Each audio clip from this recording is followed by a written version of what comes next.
راستہ، وہ طریقہ نیکوکاری کی زندگی اختیار کرنے کا راستہ۔ اللہ تعالیٰ ارشاد فرماتے ہیں وَلَوْ أَنَّ أَهْلَ الْقُرَىٰ آمَنُوا وَاتَّقَوْا، اگر یہ بستی دیسوں والے ایمان لاتے، تقوی کو اختیار کرتے، لَفَتَحْنَا عَلَيْهِمْ بَرَكَاتٍ مِّنَ السَّمَاءِ، ہم ان کے لیے آسمان سے برکتوں کے دروازے کھول دیتے۔ تو برکتوں کے دروازے کھل سکتے ہیں مگر ان کو ہمارے گناہوں نے روکا ہوا ہے۔ ہم لوگ کمرے میں تھے، گرمی تھی، ایک بچہ بار بار بٹن بند کر دیتا تھا پنکھے کا، تو گرمی اور زیادہ ہو جاتی۔ ہم حیران تھے کہ یہ کیا معاملہ ہے۔ تو مجھے اس دن خیال آیا کہ بالکل اسی طرح اللہ تعالیٰ نے تو ہمارے لیے عزت اور رزق کے دروازوں کو بنایا ہے، ہم ان گناہوں کے ذریعے سے اس کے آف بٹن کو دبا دیتے ہیں اور وہ دروازے بند ہو جاتے ہیں، اور بجائے رزق میں انسان کو سکون ملنے کے الٹا پریشانی ملتی ہے۔ اس لیے اللہ تعالیٰ فرماتے ہیں کہ جو بندہ میری یاد سے آنکھ چرائے گا فَإِنَّ لَهُ مَعِيشَةً ضَنْكَا، ہم اس کی روزی کو تنگ کر دیں گے۔ اچھا، روزی کو تنگ کرنے کے کیا معنی کہ پریشان ہی ہوگا روزی کی طرف سے۔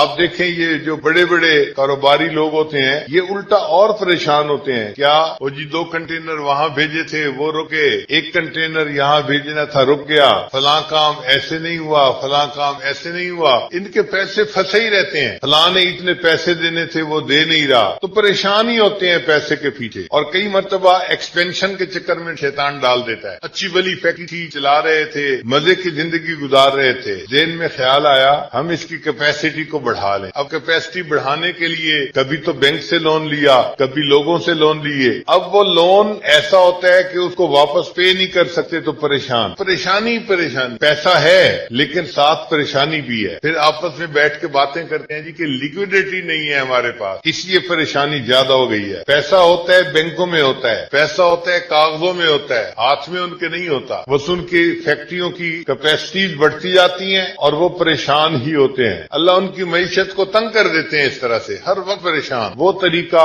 جس سے کہ انسان کو دنیا میں عزت ملے، سکون ملے، محبت ملے، وہ نیکی کا راستہ۔ چنانچہ جن لوگوں نے نیکی کے راستے کو اپنایا اللہ نے ان کے قدموں میں دنیا کو لا کے ڈال دیا۔ سفیان ثوری رحمت اللہ علیہ ایک سال میں 365 کپڑے بدلتے تھے، جوڑے بدلتے تھے۔ ایک بندے نے کہا ہوا تھا حضرت میں آپ کو روزانہ ایک نیا سوٹ سلوا کے دوں گا، آپ وہ پہن کے درس دیا کرنا۔ تو حضرت روزانہ نیا سوٹ پہن کے درس دیتے تھے، پرانے سوٹ کو اللہ کے راستے میں صدقہ کر دیتے تھے۔ آپ مجھے بتائیں ہے کوئی ایسا بزنس مین، کوئی امیر آدمی جو یہ بتائے کہ جی میں سال کے 365 سوٹ نئے بدلتا ہوں؟ بڑے سے بڑے امیر آدمی بھی 1 درجن 2 درجن کپڑے بدل لیں گے، وہی 2 کے پہنتے رہتے ہیں، حالانکہ وہ امیر کہلاتے ہیں، وزیر کہلاتے ہیں۔ اور جن کو ہم فقیر کہتے ہیں اللہ ان کو سال میں 365 سوٹ نئے بدلواتا ہے۔ یہ جو ہے نا مسلح کی بادشاہی، یہ عجیب نعمت ہے، سمجھ میں نہیں آتی۔ انسان دیکھنے میں فقیر ہوتا ہے لیکن حقیقت کا امیر وہی ہوتا ہے، وہ دلوں کا بادشاہ ہوتا ہے۔ دنیا کے بادشاہ تو جسموں کے بادشاہ ہوتے ہیں اور یہ اللہ والے یہ انسانوں کے دلوں کے بادشاہ ہوتے ہیں۔ اصل حکومت تو ان کی ہوتی ہے اور وہ ان کو نیکی کی وجہ سے ملتی ہے۔ ہم اپنے گھروں میں دیکھتے ہیں جو بچہ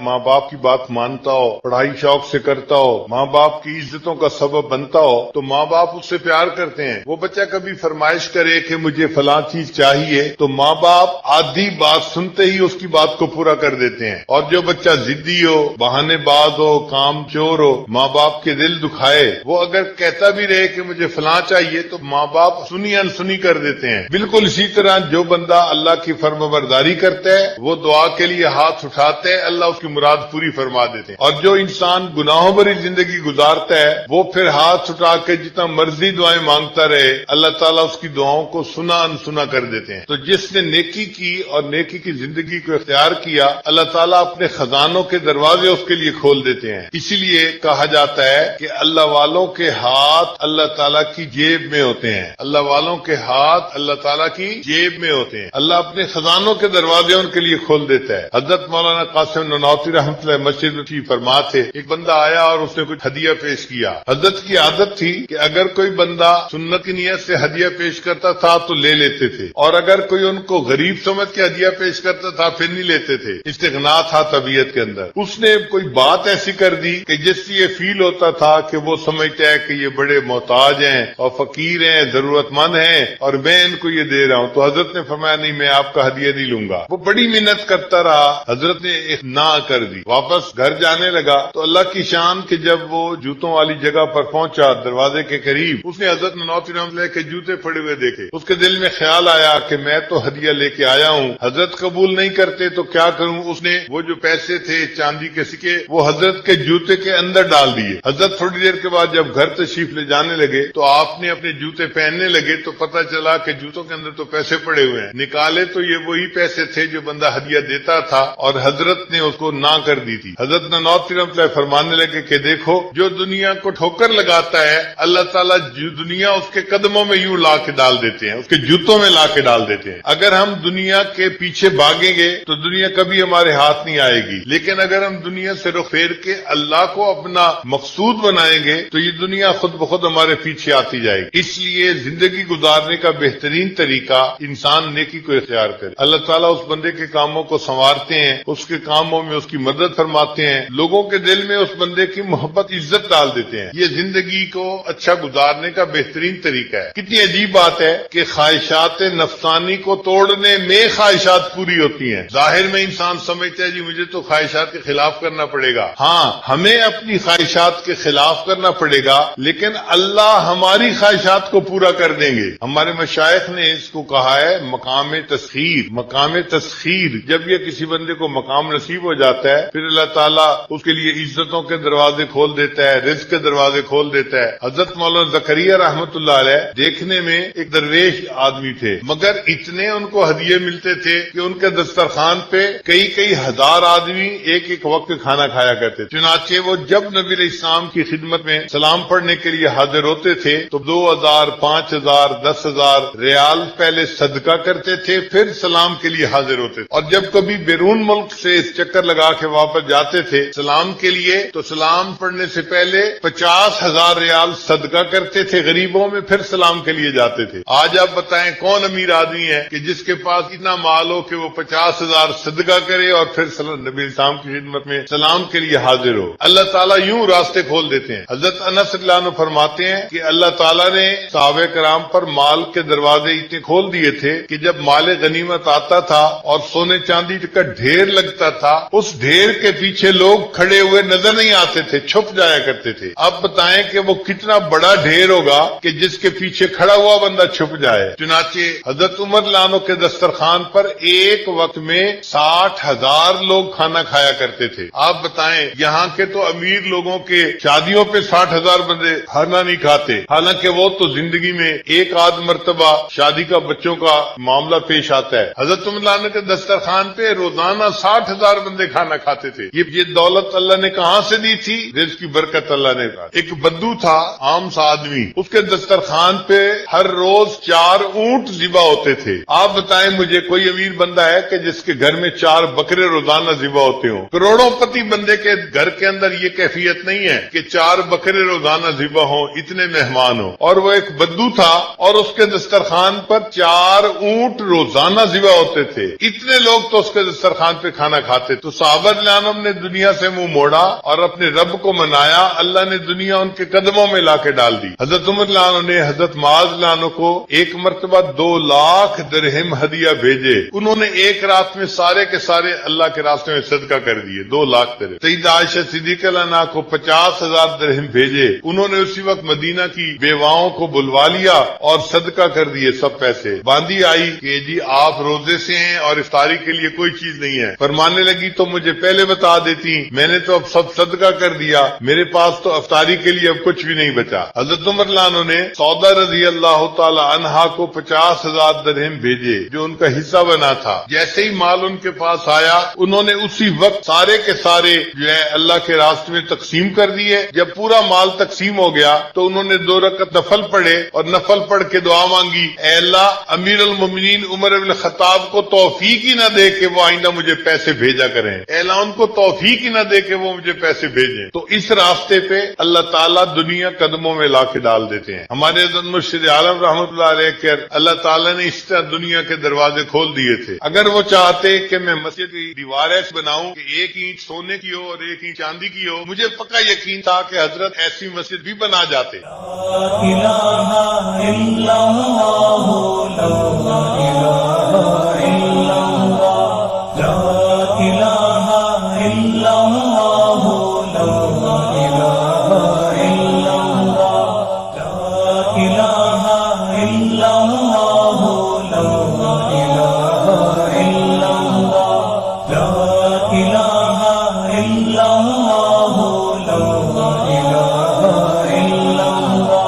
کیا کرتے ہیں کہ جب وقت ہوتا ہے دعا کا دعا کرتے نہیں، اب جب وقت ہاتھ سے نکل جاتا ہے پھر روتے پھرتے ہیں حضرت تک کی بدل بھی تو سکتی ہے، تو یہ بدل تو سکتی ہے لیکن اللہ پابند ہے کسی کا؟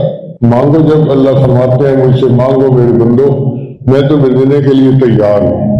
حدیث مبارکہ میں آتا ہے کہ 15 شعبان کی رات اللہ تعالیٰ مقام آسمان دنیا پہ نزول فرماتے ہیں اور بندے سے پوچھتے ہیں حل من سائل فاعطی علی، ہے کوئی سوال کرنے والا کہ جس کو میں عطا کر دوں؟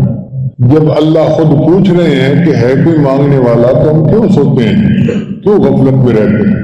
ہمیں چاہیے کہ اس وقت مانگیں۔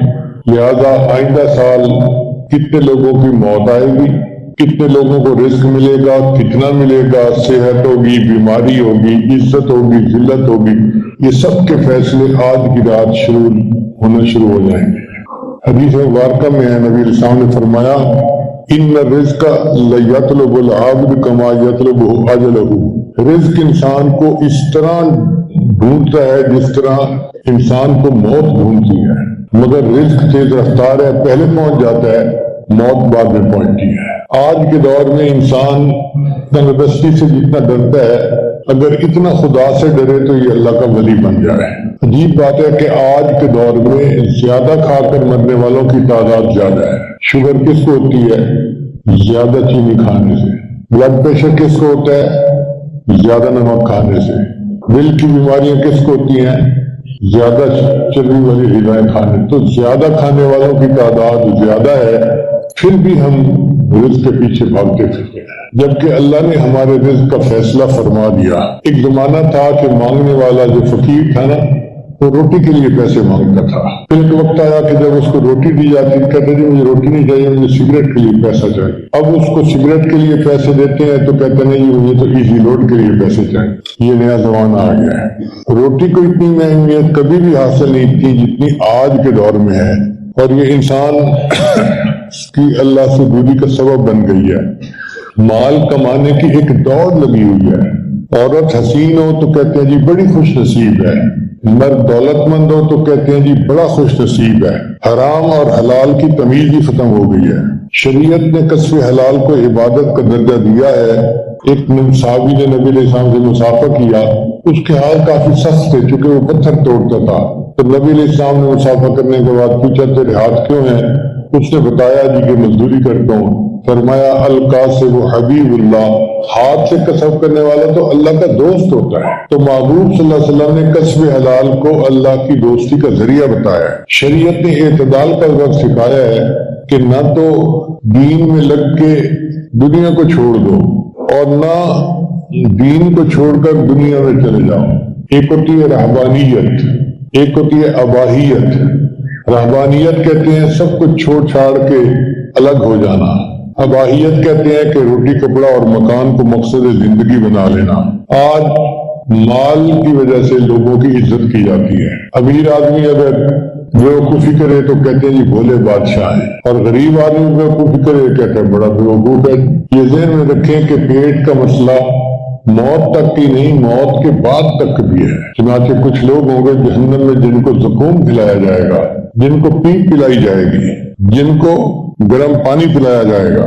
نبی علیہ السلام نے ارشاد فرمایا اکثر شبان فی دنیا اکثر جوان فی الآخرہ، کہ جو دنیا میں اکثر پیٹ بھرا رہے گا آخرت میں اکثر وہ پیٹ خالی ہوگا۔ فتاوی ہندیہ میں لکھا ہوا ہے کہ جو پیٹ بھرا انسان ہوتا ہے نا اس کی نصیحت کا دوسروں کو اثر نہیں ہوتا، اور یہ تجربے والی بات ہے۔ کوئی بھی پیٹ بھرا انسان ہو وہ نصیحت کرے تو لوگوں کے کانوں سے گزر جاتی ہے، دل پہ کسی کے اثر ہوتا ہی نہیں ہے۔ اللہ تعالیٰ فرماتے ہیں وَمَنْ أَعْرَضَ عَنْ ذِكْرِي فَإِنَّ لَهُ مَعِيشَةً ضَنْكًا، اور جو میری یاد سے منہ موڑے میں اس کی معیشت کو تنگ کر دوں گا۔ وَنَحْشُرُهُ يَوْمَ الْقِيَامَةِ أَعْمَىٰ، اور قیامت کے دن میں اس کو اندھا کھڑا کروں گا۔ تو انسان کی بدعمالی رزق کے دروازے بند کر دیتی ہے۔ یہ ذہن میں رکھنا کہ تدبیر پیالہ ہے مگر اللہ ہی دینے والا ہے۔ سود سے انسان کے مال کی برکت ختم ہو جاتی ہے اور زکوٰۃ دینے سے انسان کے مال میں برکت آ جاتی ہے۔ اس لیے مال کی طلب میں اجمال ہو، اضطراب نہ ہو۔ آج کے دور کا سب سے بڑا فتنہ ہے ہر بندہ چاہتا ہے یا لیت لنا مثل ما اوتی قارون، اے کاش میرے پاس اتنا مال ہوتا جتنا قارون کے پاس تھا۔ اللہ فرماتے ہیں نحن قسمنا بینہم معیشتہم، ہم نے ان کے درمیان معیشت کو تقسیم کیا ہے، یعنی اللہ رزق کو تقسیم کرتے ہیں۔ اب اللہ کی تقسیم پر راضی رہنے والا اللہ کا محبوب ہوتا ہے۔ خواجہ باجی ہندوستانی رحمۃ اللہ نے ایک جگہ نماز پڑھی تو امام صاحب نے ان سے پوچھا من این تاکل، تم کہاں سے کھانا کھاتے ہو؟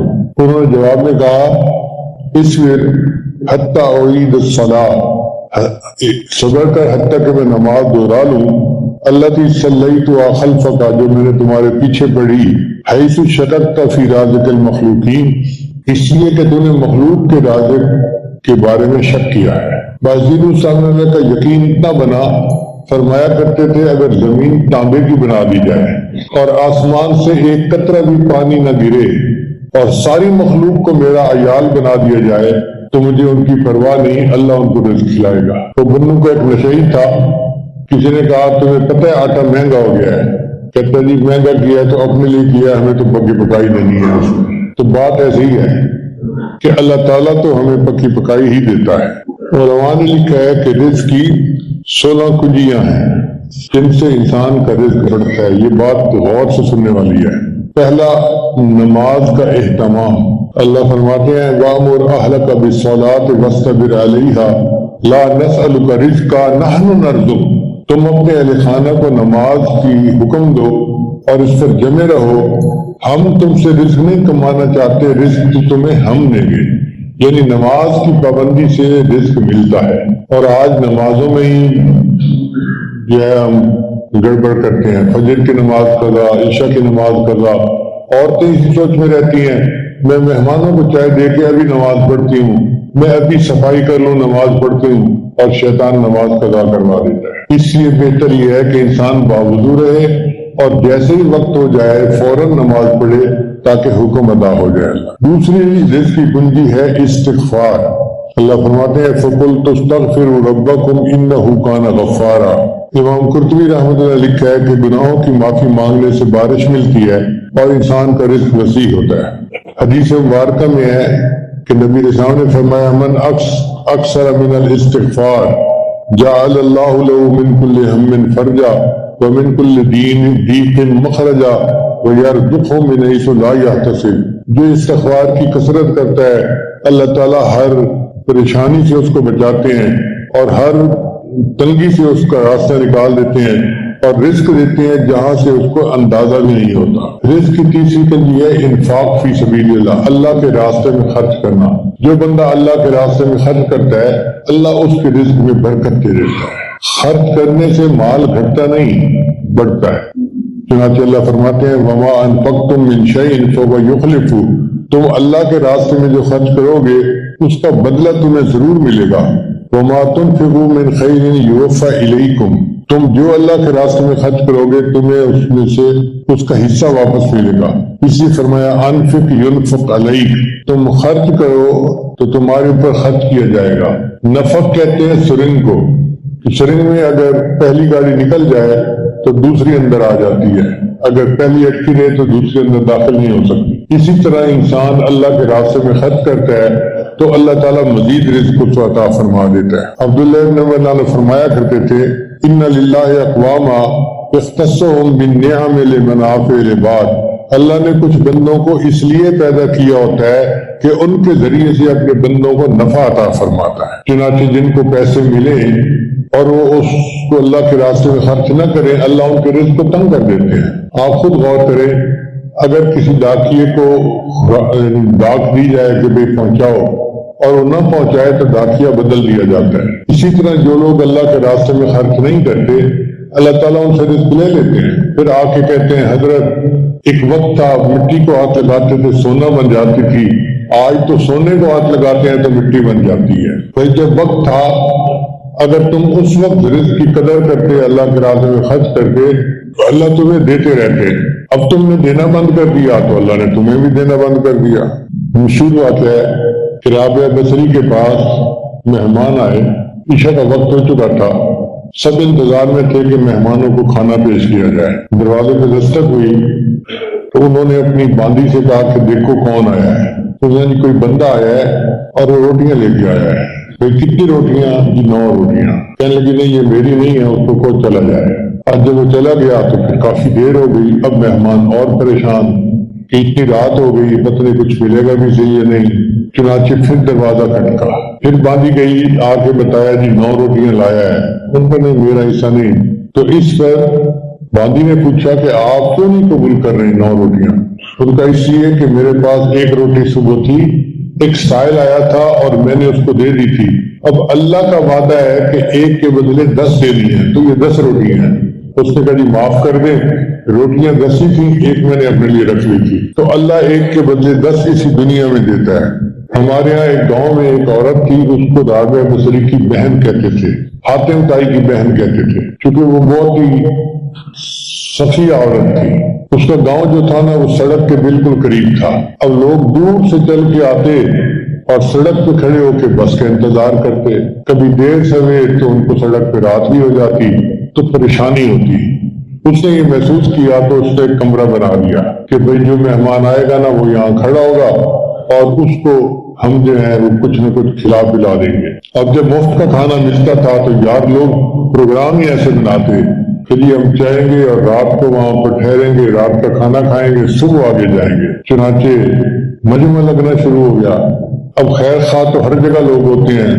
اس گاؤں کے کچھ خیر خواہ تھے، انہوں نے اس کو کہا کہ بھئی تمہاری بیوی جو ہے نا وہ تو تمہارا جو ہے نا وہ کباڑا کر دے گی. اس نے کہا وہ کیسے؟ کہنے لگا دیکھو فارغ لوگ آتے ہیں، کھاتے ہیں، جاتے ہیں اور تمہیں تو پرواہ ہی نہیں ہے تمہارے. اس نے کہا ہاں بات تو ایسی ہے. اس نے سب کچھ بند کروا دیا. عورت نیک تھی، اس نے خاوند سے شکوہ نہیں کیا، پریشان بہت تھی. تو خاوند ایک دن آیا، کہنے لگا کہ کیا ہوا؟ کہنے لگی کہ بس آج دل ذرا پریشان سے ہے تو میں اس لیے آپ کو بتا رہی ہوں. اس نے کہا کوئی بات نہیں، چلو زمینوں پر چکر لگاتے ہیں، تمہاری طبیعت فریش ہو جائے گی. اس نے کہا بہت اچھا. چنانچہ اس نے بیوی کو لیا اور اپنے مربے پہنچ گیا. وہاں پہ کنواں چل رہا تھا. اب عورت کنویں کے اندر بیٹھی دیکھ رہی ہے، دیکھ رہی ہے، دیکھ رہی ہے. اس نے کہا اللہ کی بندی کیا دیکھ رہی ہو؟ کہنے لگی میں دیکھ رہی ہوں کہ اتنے ڈول بھر بھر کے آ رہے ہیں اور کنویں کا پانی تو ختم ہی نہیں ہو رہا. اس نے کہا اللہ کی بندی کبھی کنویں کا پانی ختم نہیں ہوتا، اگر ساری عمر بھی چلتا رہے تو کچھ نکلتا رہے گا اور آتا رہے گا. اس نے کہا اگر کنویں کا پانی ختم نہیں ہوتا تو اللہ نے تمہارے گھر میں بھی ایک کنواں جاری کیا تھا، تمہیں اس کے پانی ختم ہونے کا کیوں اندیشہ ہو گیا؟ اس کے بعد اس کے خاوند نے دوبارہ وہ مہمان کھانا شروع کر دیا اور اللہ نے ان کے رزق میں برکت عطا فرما دی. تیسرا سبب ہے ہجرت. ہجرت کرنے سے بھی رزق میں برکت آتی ہے. وَمَن يُهَاجِرْ فِي سَبِيلِ اللَّهِ يَجِدْ فِي الْأَرْضِ مُرَاغَمًا كَثِيرًا وَسَعَةً. مراغمن کہتے ہیں جائے پناہ کو. جو اللہ کے راستے میں ہجرت کرتا ہے اس کو جائے پناہ ملتی ہے اور اللہ اس کے رزق کو برکت عطا وسیع کر دیتے ہیں. چوتھی کنجی ہے تقوی. اللہ فرماتے ہیں وَلَوْ أَنَّ أَهْلَ الْقُرَىٰ آمَنُوا وَاتَّقَوْا. اگر یہ بستی دیسوں والے تقوی اختیار کرتے، ایمان لاتے، لَفَتَحْنَا عَلَيْهِمْ بَرَكَاتٍ مِّنَ السَّمَاءِ، ہم ان پر آسمان سے برکتوں کو نازل فرما دیتے. دوسری جگہ اللہ فرماتے ہیں وَمَن يَتَّقِ اللَّهَ يَجْعَل لَّهُ مَخْرَجًا وَيَرْزُقْهُ مِنْ حَيْثُ لَا يَحْتَسِبُ. جو تقوی اختیار کرتا ہے اللہ اس کے لیے مخرج بنا دیتا ہے اور ایسی طرف سے رزق دیتا ہے جس کا اس کو گمان بھی نہیں ہوتا. حدیث مبارکہ میں ہے عَلَيْكَ بِتَقْوَى اللَّهِ، تمہارے اوپر تقوی لازم ہے. فَإِنَّهُ جِمَاعُ كُلُّ خَيْرٍ، یہ ہر چیز کا جامع ہے. سفیان ثوری رحمۃ اللہ فرمایا کرتے تھے اتق اللہ، اللہ سے ڈرو. فما رأیت تقیا محتاجا، میں نے کبھی کسی متقی بندے کو محتاج نہیں دیکھا. اس لیے آپ نے کبھی کسی حافظ عالم قاری کو بھوک سے مرتے نہیں دیکھا ہوگا. بلکہ امام مسلم رحمۃ اللہ علیہ تو زیادہ کھانے کی وجہ سے فوت ہو گئے. حدیث کا مطالعہ کر رہے تھے اور ساتھ کھجوریں کھا رہے تھے. اتنی کھجوریں کھا لی کہ اس کی وجہ سے موت واقع ہو گئی. تو زیادہ کھا کے مرنے کی مثالیں تو موجود ہیں، محتاج ہو کر مرنے کی مثالیں نہیں ہیں. پانچویں کثرت عبادت. حدیث مبارکہ میں نبی اسلام نے حدیث قدسی اللہ فرماتے ہیں تفرغ لعبادتی، اے میرے بندے میری عبادت کے لیے فارغ ہو جا. املا صدر کا غنا، میں تیرے سینے کو غنا سے بھر دے گا. وَأَسُدُّ فَقْرَكَ اور تیرے فقر کو روک دوں گا. اور اگر تو ایسا نہیں کرے گا میں تیرے ہاتھوں کو کاموں میں الجھا دوں گا اور لوگوں کی طرف تیری محتاجی کو ختم نہیں کروں گا. آج ایسا ہی ہے کہ لوگ کماتے تو بہت ہیں لیکن محتاجی ختم نہیں ہوتی، ہر وقت ان کو ضرورت ہوتی ہے مال پیسے کی. پھر چھٹا فرمایا، چھٹی کنجی کثرت حج عمرہ. نبی صاحب نے فرمایا کہ حج اور عمرہ فقر اور گناہوں کو اس طرح دور کرتے ہیں جس طرح بھٹی سونے چاندی کی میل کو دور کر دیتی ہے. ساتویں صلہ رحمی. صلہ رحمی کرتے ہیں اپنے رشتہ داروں کے ساتھ اچھا سلوک رکھنا. ابو ہریرہ فرماتے ہیں کہ جو شخص اپنے رزق میں کشادگی اور عمر میں اضافہ کرنا چاہے وہ صلہ رحمی کرے. یہ بخاری شریف کی روایت ہے. حدیث مبارکہ میں بخاری شریف کی روایت ہے وَمَنْ أَحَبَّ أَنْ يُزَادَ فِي عُمْرِهِ وَيُزَادُ فِي رِزْقِهِ فَلْيَصِلْ رَحِمَهُ. جو بندہ چاہے کہ میری عمر میں اضافہ ہو اور میرے رزق میں اضافہ ہو اس کو چاہیے کہ صلہ رحمی کرے. حدیث مبارکہ میں اللہ فرماتے ہیں، نبی صلی اللہ علیہ وسلم نے فرمایا لَعَلَّكُمْ تُرْزَقُونَ بِضُعَفَائِكُمْ کہ تمہیں تمہارے بوڑھوں کی وجہ سے، کمزوروں کی وجہ سے رزق دیا جاتا ہے. جن کو ہم سر کا بوجھ سمجھتے ہیں نا کہ جی بابا تو اب بوجھ ہو گیا ہے، اماں بوجھ ہو گئی ہے، دادو بوجھ ہو گیا ہے، دادا بوجھ ہو گیا ہے، ان کی وجہ سے تمہیں رزق دیا جاتا ہے. اگر ان کی وجہ سے رزق نہ دیا جاتا تو تم بھوکے مر جاتے ہیں. اللہ فرماتے ہیں وَلَوْ يُؤَاخِذُ اللَّهُ النَّاسَ بِمَا كَسَبُوا مَا تَرَكَ عَلَى ظَهْرِهِ دَابَّةٌ. اگر اللہ لوگوں کو ان کے اعمال کی وجہ سے پکڑنے پہ آ جاتا تو زمین کے اوپر کوئی جاندار بھی نہ بچتا. تو اگر ہمیں رزق ملتا ہے تو ہمارے کمزوروں، بیماروں، بوڑھوں کی وجہ سے مل رہا ہوتا ہے. پھر نویں کنجی ہے رزق. اللہ پہ توکل کرتا ہے اللہ اس کے لیے کافی ہو جاتا ہے. فرمایا لو انکم تتوکلون علی اللہ حق توکلہ. اگر تم اللہ پر توکل کرو جیسے توکل کرنے کا حق ہے، لرزقکم کما ترزق الطیر، تو اللہ تمہیں رزق دے گا جیسے کہ پرندوں کو رزق دیتا ہے. تغدو خماسا وتروح بطانا. وہ خالی پیٹ گھر سے نکلتے ہیں، واپس آتے ہیں تو پیٹ بھرا ہوتا ہے. اور انسان کا معاملہ الٹا ہے، پیٹ بھر کے گھر سے نکلتا ہے اور شام کو خالی پیٹ گھر واپس آتا ہے. اور انسان آخر کتنا کھاتا ہے؟ 2 روٹی سے تو پیٹ بھر جاتا ہے. جانوروں کی تو خوراک بہت زیادہ ہے، بہت زیادہ خوراک. ہم نے ایک مرتبہ امریکہ میں ایک بلو ویل دیکھی، لکھا ہوا تھا اس کا وزن روزانہ 200 پاؤنڈ بڑھتا ہے. یعنی ایک بندے کا وزن 200 پاؤنڈ ہوتا ہے، ایک بندے کے برابر اس کا وزن روز بڑھتا ہے. تو میں نے ایک انگریز کو بلایا اور اس کو پوچھا کہ یہ کیا لکھا ہوا ہے، کہیں 20 کو 200 تو نہیں لکھ دیا؟ اس نے کہا سر ہم نے تو احتیاطاً 200 لکھا ہے ورنہ تو اس کا وزن 200 سے بھی زیادہ ایک دن میں بڑھتا ہے. اور دیکھو اس کی خوراک مچھلیاں نہیں ہیں، وہ مچھلی نہیں کھاتی. اللہ نے اس کے اندر کچھ ایسے یہ جالیاں بنائی ہیں کہ پانی لیتی ہے اور پانی کے اندر جو چھوٹے چھوٹے جراثیم ہوتے ہیں نا وہ اٹک جاتے ہیں اس کے اندر، وہ اس کی خوراک ہوتی ہے. تو کھاتی ایسی چیزیں ہیں جو نظر ہی نہیں آتی اور وزن بڑھتا ہے 200 پاؤنڈ روزانہ کے حساب سے. انسان کی کیا خوراک ہے؟ 2 روٹی کھانے سے پیٹ بھر جاتا ہے.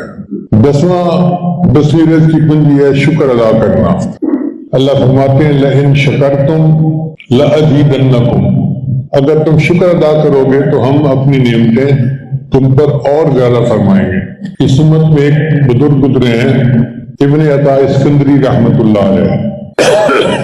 وہ فرمایا کرتے تھے من لم یشکر النعم فقد تعرض لزوالها. جس نے اللہ کی نعمتوں کا شکر کیا اس نے اس نعمت کو ختم ہونے سے روک لیا. ومن شکرها فقد قید بعقالها. اور جس نے نعمت کا شکر ادا کر دیا اس نے نکیل ڈال کر نعمت کو اپنے پاس رکھ دیا. ہم نعمتوں کا شکر ادا کریں گے تو یہ نعمتیں ہمارے پاس رہیں گی، یہ ہم سے دور نہیں ہوں گی. اور 11واں ہے اہل خانہ کو سلام کرنا. نبی رسول نے ارشاد فرمایا ثلاثۃ کلہم ضامن علی اللہ. 3 بندے ہیں ان کی اللہ کے اوپر ضمانت ہے. سیدہ صدیقہ فرماتی ہیں کہ نبی علیہ السلام جب بھی گھر میں تشریف لاتے تھے مسکراتے چہرے کے ساتھ آتے تھے، اہل خانہ کو سلام کرتے تھے. اب ہم اس سنت پر عمل کرنا بھول گئے، باہر دوستوں میں خوب کہتے لگاتے ہیں اور گھر آتے ہیں تو پھر پریشانی ہوتی ہے چہرے کے اوپر۔ کراچی کا ایک جوڑا تھا، میمن لڑکے تھے، لڑکی تھی، چچا زاد بھائی بہن تھے، ان کی شادی ہوئی، دونوں نیک تھے، اچھے تھے۔ انہوں نے شادی کے 1 مہینے بعد فون کیا، حضرت ہم ہر وقت ہی لڑتے رہتے ہیں، جو کہ آرگومنٹ کرتے رہتے ہیں اور ہمارا گزارا نہیں ہوتا، تو ہم نے سوچا ہے کہ ہم ماں باپ کو بتا کے جدا ہو جائیں ایک دوسرے سے۔ تو بیوی نے مجھے مشورہ دیا ہے کہ ماں باپ کو بتانے سے پہلے حضرت جی کو بتائیں۔ میں نے کہا بھئی اگر آپ نے مجھے بتا ہی دیا ہے تو اب آپ انتظار کریں، ایک کراچی کا میں نے پروگرام دیا ہے، میں آ رہا ہوں۔ جب میں کراچی گیا تو میں نے دیکھا کہ اصل ان کا مسئلہ یہ تھا کہ ان دنوں تاجروں کی ہڑتال چل رہی تھی، پورے ملک میں ہڑتال ہی ہڑتال تھی، کوئی ٹیکس کا مسئلہ تھا تو تاجروں نے ہڑتالیں شروع کی ہوئی تھی۔ چنانچہ بچہ جب دفتر جاتا تو کوئی آرڈر نہیں تھا، کوئی کام نہیں تھا، اور لینے والے پیسے اس کو فون کرتے تھے تو وہ بڑا پریشان ہوتا تھا۔ اب وہ شام کو جب گھر آتا تو بڑا سنجیدہ، اب وہ تو سنجیدہ حالت میں گھر آتا اور بیوی صاحبہ جو تھی وہ بند سمجھ کے انتظار میں ہوتی کہ میاں صاحب آئیں گے تو میں ان کے ساتھ مل کے کھانا کھاؤں گی۔ وہ 2 گھنٹے اس کے انتظار میں بھوک کاٹتی تھی، لیکن جیسے ہی گھر میں میاں داخل ہوتا اور اس کے چہرے پہ سنجیدگی ہوتی تو بیوی سمجھتی کہ اس کو میرے اندر کوئی انٹرسٹ ہی نہیں ہے۔ اس کو غصہ آتا، میں اس کی چچا بہن ہوں، یہ ایم اے پاس ہے تو میں بھی ایم اے پاس ہوں، میرے پاس مال پیسہ ہے، میرے اس کے ببو کے پاس مال پیسہ ہے، کمی کس چیز کی ہے؟ میں خوبصورت ہوں، یہ کیوں میرے اندر انٹرسٹ نہیں لیتا؟ اب دونوں میں بحث کا سلسلہ شروع ہوتا اور پھر اسی طرح دونوں ایک دوسرے کے ساتھ جھگڑتے رہتے۔ جب میں نے ڈائگنوز کر دیا کہ اصل مسئلہ کیا ہے تو میں نے اس لڑکے کو کہا کہ دیکھو بھائی، کاروبار چلتا ہے یا نہیں چلتا اس میں بیوی کا تو کوئی قصور نہیں، تم جب اپنے دفتر کا دروازہ بند کرنے لگو نا تو اپنے غموں کو اندر ڈال کے تالا لگا دیا کرو اور گھر آیا کرو تو مسکراتے چہرے کے ساتھ کہ نبی اسلام کی سنت ہے، اور تم تو سنتوں پہ بڑا عمل کرتے ہو۔ کہنے لگا حضرت میں سنت پہ عمل کروں گا۔ پھر میں نے بیوی کو سمجھایا کہ دیکھیں ہمارے بزرگوں نے لکھا ہے کہ جب خامن گھر میں داخل ہو تو عورت کو چاہیے کہ وہ کسی بھی کام میں مشغول ہو اس کو چھوڑ دے، دروازے پہ آئے اور خامن کا استقبال کرے مسکرا کر۔ اس نے کہا جی میں بھی اسی طرح کروں گی۔ چنانچہ مسئلہ ہی حل ہو گیا، خامن آتا مسکراتا اور بیوی مسکرا کے استقبال کرتی اور مسکراہٹیں ہی پورے گھر میں پھیل گئی، ایک دوسرے کے ساتھ محبت پیار کا سلسلہ شروع ہو گیا۔ 1 مہینے کے بعد انہوں نے مجھے فون کیا، حضرت ہم جیسا خوش نصیب جوڑا تو کوئی ہے ہی نہیں، ہم تو 1 مہینہ ہنی مون پیریڈ میں گزار چکے ہیں۔ ایک مسکراہٹ نے گویا ٹوٹتے گھر کو بچا لیا۔ یہ نبی اسلام کی ایک سنت ہے، اگر ہم تمام سنتوں پہ عمل کریں گے تو گھر میں کتنی برکتیں ہوں گی۔ 12ویں کنجی ہے والدین کی فرما برداری۔ چنانچہ یہ حدیث مبارکہ میں آتا ہے کہ 5 چیزوں سے رزق زیادہ دیا جاتا ہے۔ جو بندہ صدقہ پر مداومت کرے، صلہ رحمی کرے، اللہ کے راستے میں جہاد کرے، ہمیشہ باوضو رہے اور والدین کی فرما برداری کرے۔ حضرت شیخ حدیث رحمۃ اللہ نے لکھا ہے کہ ایک بندہ اللہ کا ولی بن گیا، اس کی دعا قبول ہوتی تھی۔ کیوں؟ اس کے ماں باپ بدبخت تھے، وہ سور بن گئے، مگر وہ ماں باپ کا اتنا ادب کرتا تھا کہ گھر آتا تو پہلے ان کو کھلاتا تھا، بعد میں خود پیتا تھا، پہلے ان کو پلاتا تھا، بعد میں خود پیتا تھا۔ اس عمل کی وجہ سے اللہ نے اس کو مستجاب الدعوات بنا دیا تھا۔ اگر ماں باپ کافر ہیں اور ان کے ساتھ پھر بھی اچھا سلوک کرنے کا حکم ہے تو اگر ماں باپ مومن ہیں، اللہ پر ایمان لانے والے ہیں، نمازی ہیں، نیک ہیں، پھر ہمیں اپنے ماں باپ کی کتنی قدر کرنی چاہیے۔ 13واں ہے دوام طہارت، ہر وقت باوضو رہنا۔ چنانچہ بعض صحابہ نے نبی علیہ السلام سے شکایت کی، اے اللہ کے حبیب صلی اللہ علیہ وسلم ہمیں فاقہ ہے، تنگدستی ہے، تو نبی علیہ السلام نے فرمایا دم علی الطہارہ، تم ہر وقت باوضو رہا کرو، باوضو رہنے سے اللہ رزق کے اندر فراخی عطا فرما دیتے ہیں۔ اس لیے نبی علیہ السلام نے فرمایا الوضوء سلاح المومن، وضو مومن کا ہتھیار ہے۔ ہتھیار کا کیا مطلب؟ کہ اللہ شیطان سے بھی بچاتے ہیں اور اس کے رزق میں برکت بھی عطا فرما دے۔ 14واں ہے چاشت کی نماز، کہ چاشت کی نماز پڑھو، یہ رزق کو کھینچتی ہے، فقر کو بھگاتی ہے۔ 15واں ہے سورہ واقعہ، حدیث مبارکہ میں ہے من قرأ سورۃ الواقعہ فی کل لیلۃ لم تصبہ فاقۃ ابدا، کہ جب کوئی بھی بندہ رات کو سورہ واقعہ پڑھتا ہے اس کو کبھی فاقہ نہیں آتا۔ حضرت عبداللہ بن مسعود عنہ ایک فقیر آدمی تھے، ان کے پاس سیدنا عثمان غنی نام ہے، اور عثمان غنی کو اللہ تعالیٰ نے بہت مال دیا تھا، تو عثمان غنی لانو نے ان کو کہا کہ میں چاہتا ہوں کہ آپ کو کچھ پیسے دے دوں، آپ کی بیٹیاں ہیں تو ان کے لیے آسانی ہو جائے گی۔ مجھے ضرورت نہیں ہے، میں نے بچیوں کو سورہ واقعہ سکھا دی ہے، وہ سورہ واقعہ پڑھے گی، اللہ ان کو فاقے سے بچائیں گے۔ صحابہ کا اتنا یقین پکا تھا سورہ واقعہ کے اوپر۔ پھر 16ویں کنجیہ دعا کرنا۔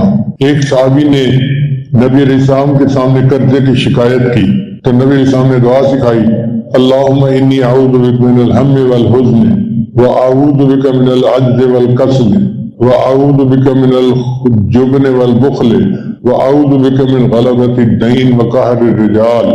نبی علیہ السلام امت کو بے سہارا چھوڑ کے نہیں گئے، نبی علیہ السلام نے ان کو طریقے بتائے جس سے اللہ ان کو رزق بھی دے گا اور ان کو دنیا کے اندر آسانیاں بھی مہیا فرمائے گا۔ ہمارے ایک دوست تھے، وہ گنجے تھے، تو میں ان کو پیار سے کہتا تھا فارغ البال، آپ تو بڑے فارغ البال ہیں، تو چونکہ محبت کا تعلق تھا وہ مسکرا پڑتے تھے۔ اب ایک دفعہ میں نے دیکھا کہ انہوں نے اتنے سارے بال لگوائے ہوئے تھے اور یوں اپنے گنج کو روکا ہوا تھا انہوں نے، تو میں نے ان سے پوچھا کہ بھائی یہ بال کہاں سے آ گئے؟